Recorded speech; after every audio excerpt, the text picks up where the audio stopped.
Aduh bobo. Wajib pagi gila tuh.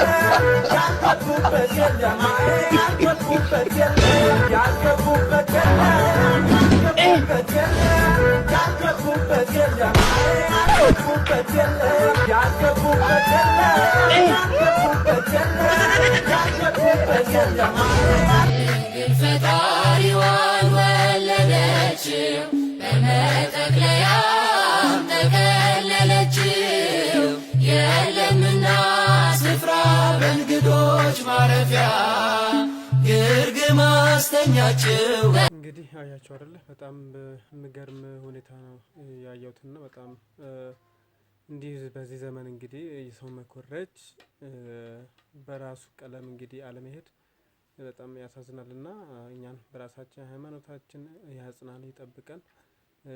ኦርቶዶክስ ሃይማኖታችን አንድነቷን፣ ፍቅሯን፣ ሰላሟን እግዚአብሔር ያጽናን። እኛንም እስከ መጨረሻው ይጠብቀን። አሜን።